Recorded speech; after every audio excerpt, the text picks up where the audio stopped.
பாஜகவிலிருந்து திருமதி தமிழிசை சவுந்தரராஜன் நம்முடைய தொடர்பில் இணைந்திருக்கிறார். வணக்கம் மேடம். அவருடனான நட்பு, பழகிய அனுபவம் பற்றி பகிர்ந்து கொள்ளலாம். நான் ஒரு சின்ன வயதிலிருந்தே எனக்கு அறிமுகமான தலைவர்களில் அண்ணன் EVK இளங்கோவன் அவர்களும் ஒருவர்.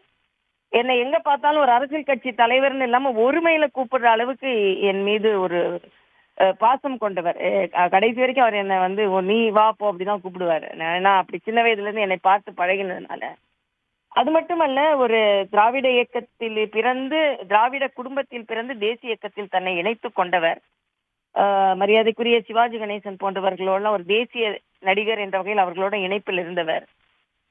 என்னை பொறுத்த மட்டில் விமான நிலையங்கள் போன்ற இடங்களில் கட்சி சார்பாக நாங்கள் சந்திக்க இயலாது. விமான நிலையம் போன்ற இடங்களெல்லாம் என்னை பார்க்கும்போது ரொம்ப உரிமையா, ஏன் எங்களோட கட்சியில சேராம உங்க அப்பா கட்சியில சேராம ஏன் அங்க போய் சேர்ந்த அப்படின்னு ஒரு உரிமையா கேட்கக்கூடியவர். ஆனா நான் வலிமையா சில கருத்துக்களை இதனாலதான் சொல்லுவேன். அது ரொம்ப பாராட்டுவார். பரவாயில்ல, இயக்கத்துல உறுதியா இருக்க, தலைவராயிட்ட அப்படின்னு என்னை பாராட்டுவார்.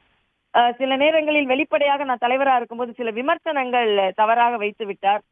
அப்புறம் நான் எனது கடுமையான கண்டனத்தை தெரிவித்தவுடன், நீங்கள் தனிப்பட்ட தமிழிசை விமர்சிக்கவில்லை, பாஜக தலைவரை விமர்சிக்க கூடாது என்று சொன்னவுடன் அதற்கு வருத்தம் தெரிவித்தார். அந்த அளவுக்கு அவர் பண்பாளர்.